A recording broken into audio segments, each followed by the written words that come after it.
My name's Leila Bruce, and I'm the supervisor here. And where are we? We are in Watson Lake, Yukon territory. First place you're going to come to when you drive into the Yukon.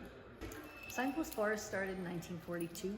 The story behind it is there's a soldier was injured working on the highway, so he was sent to basically paint the signpost and update it so people could still see all the directions. He thought it was a good idea, was feeling lonely for his girlfriend, so he put up his own sign. And since then, I guess people have thought it's a very good idea. It said Danville, Illinois, 2,800 miles. Other soldiers thought it was good. People coming by went, oh, let's put ours up there. And it's the middle of nowhere, so there's no regulation. And there still is no regulation. So it's kind of unique in that way. So anybody can put a sign up anytime? They sure can. Winter, summer, midnight, doesn't matter.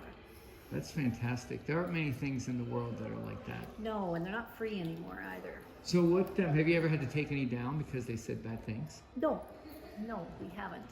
We haven't found any that were, and even if they were, they'd probably stay up there till somebody thought they were funny and took them. We have had some people steal signs from the Signpost Forest and steal signs and bring them to the Signpost Forest. So it's a bit of a lending library for signs. Yeah, absolutely. Never quite thought of it that way. It seems like it's mostly deposits. Yes, very few actually go walking, just a few vandals once in a while, but short of that, the signs just pile up. Sometimes they fall down. Old signs will break, and that gives places for people to put up new signs. Do you, is there some historical signs in there? Is the original sign in the forest? Original sign, of course, is long gone. Most of the originals are. We do have a replica of the original signpost. It's been replaced several times as well. But the original signs were pieces of wood hammered up. You know, they're only going to last 10 years, 15 years. We do have a lot of metal signs out there now. We have a lot of homemade signs out there. Mm-hmm. Some of them are going to last forever. They'll last longer than the post they're on. So, pretty cool. Right. When did you start adding posts as opposed to trees? Well, I think it started with posts. It started with one post. There are people putting signs on the trees. Those trees have grown up since the forest has been there. The original pictures don't show any forest. So the trees have come up, and as they get bigger, people are kind of taking them. So do you have a sign in the Signpost Forest? Sadly, I do not.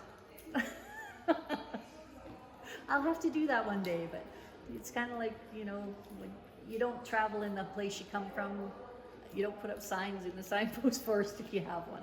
Do you feel bad that, you know, there's all these signs that have been stolen perhaps to show up in the Signpost Forest?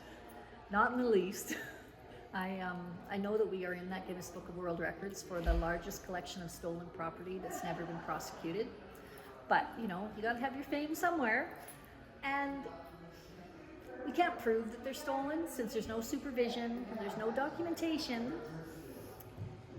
No, it doesn't bother me. And I have learned that there are people who are approaching their towns and asking for signs, and many towns are really supportive. They're happy to have a sign put up in the world famous Signpost Forest. So, you know, some may be stolen, that may be true, but not all of them are. How many signs are there now? We have 100,000 signs. And we do have some of our count listed on the wall right here over the years. And counting, I guess. We're 100,000 and counting. We had 100,000 last year.